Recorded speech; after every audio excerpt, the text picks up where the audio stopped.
When people look at the HuffPost Live platform, it's all about engagement. We first announced this back in February of 2012, and we were very excited about it then.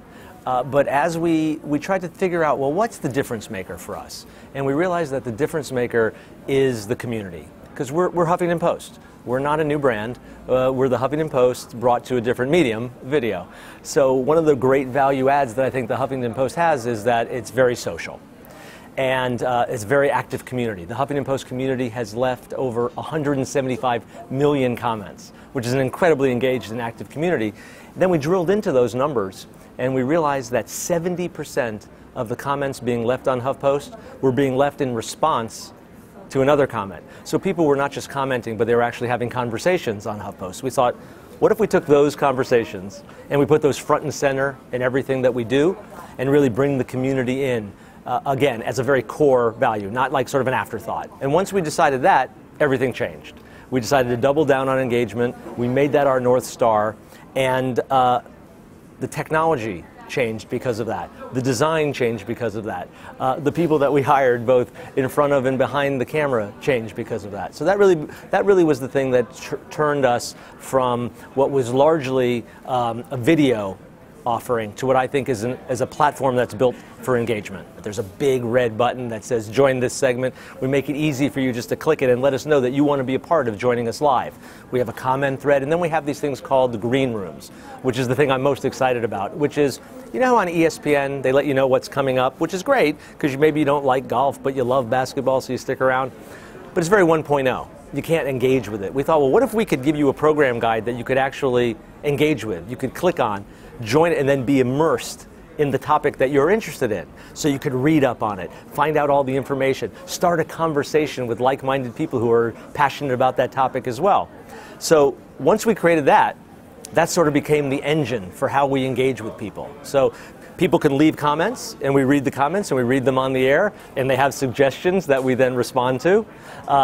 We sometimes reach out and say, that was a great comment. Do you want to come on the air and expand on it? And then sometimes, as I said, people can press that button, leave a video and say, I'd like to be on the air and discuss this more.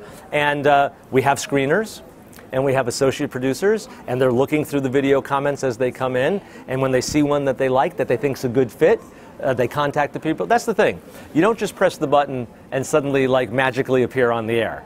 It's a very curated and moderated experience. So nobody gets on without having been screened and without having spoken to one of our producers. Not everybody wants to be on the air, and that's why we have text commenting, so people can comment either way they want.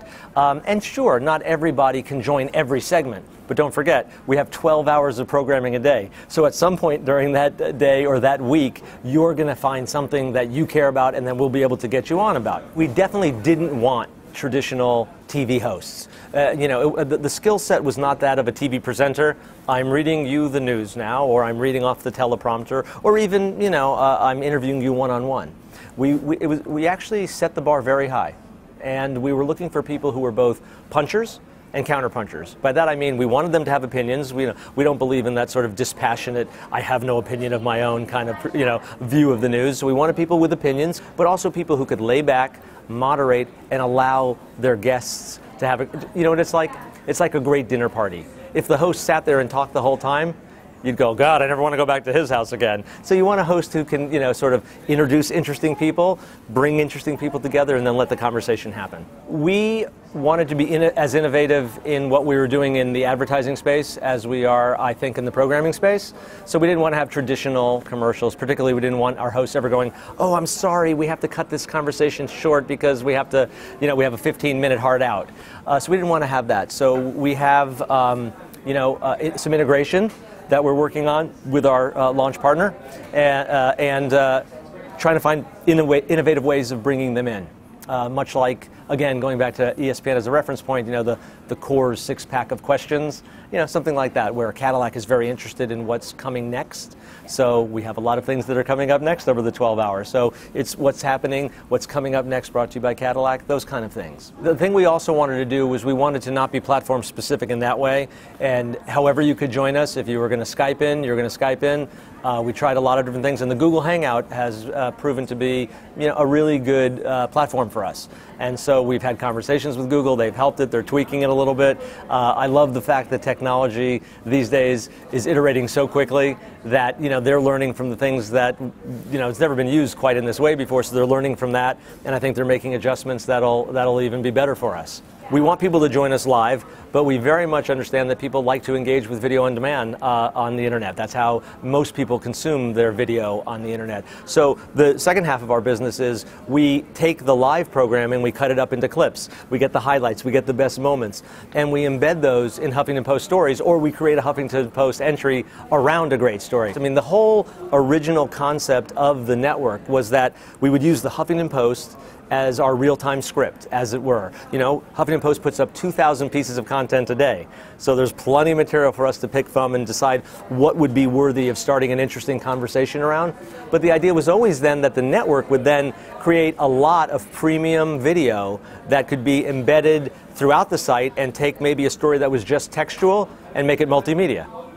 Today we're going to have a community sound-off with Hashim, Deborah, Chris, and Lori. And is that Matt there in the corner? What's up, Matt? Deborah, let me start with you though, because you left a comment about disability just the other day, and so I want to know what you thought about this story